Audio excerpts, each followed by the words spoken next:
Okay, so main reason bakit hindi na siya tumatakbo.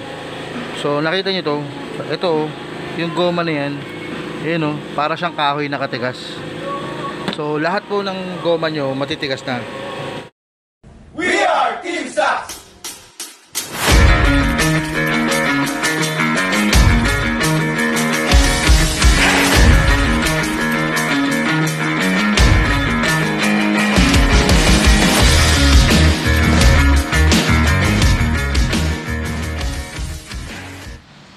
Next project ng team, isang Suzuki APB. Ang location po natin ay Novaliches, Quezon City. Yan, nababa na ng team yung trani ni Sir. So, ang issue po nito ay hindi na siya makausad both forward and reverse. Hello sir, good morning. Update lang po sa APB mo. So far, na-tear down na ni Sir Nelson yung buong trani. Nakita nyo naman, ayun, sobrang dumi ng balbadi niya. Grabe. Okay, so main reason bakit hindi na siya tumatakbo. So nakita nyo to, ito yung goma na yan, ayun oh, para siyang kahoy na katigas. So lahat po ng goma nyo matitigas na. At at the same time, yung isang accumulator ay wait lang.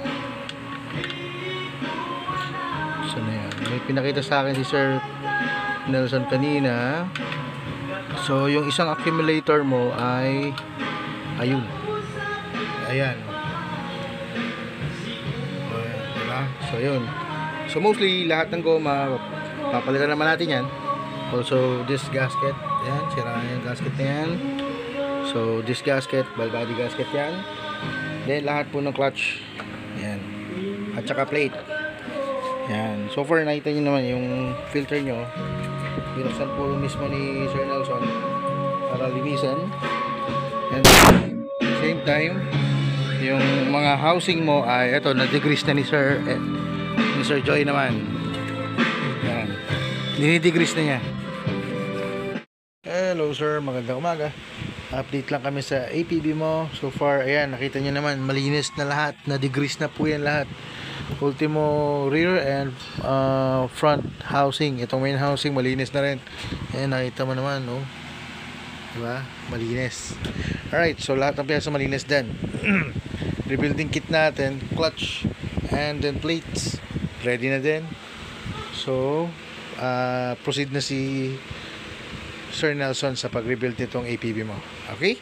So update kami sa iyo sir pag isasalpak na natin. Okay? Salamat. Hello sir, good morning. So ito, nag-start na mag-rebuild si Sir Nelson.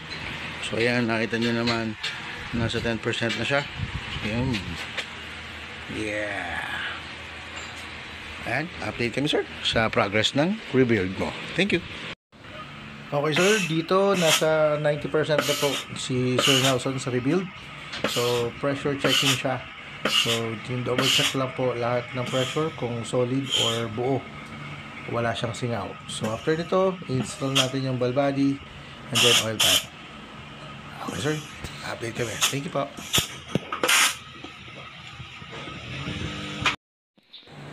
Okay, so reinstallation time tayo.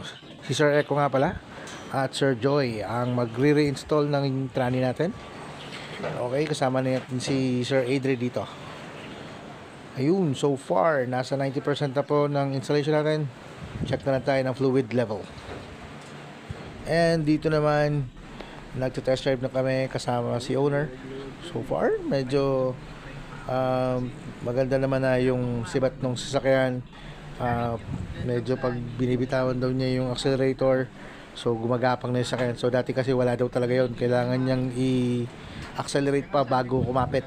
So far medyo goods naman yung feedback ni sir. So ito mga sir at ma'am, Suzuki APB na may issues sa forward and reverse, goods naman. Maraming salamat po sa tiwala niyo. Thank you.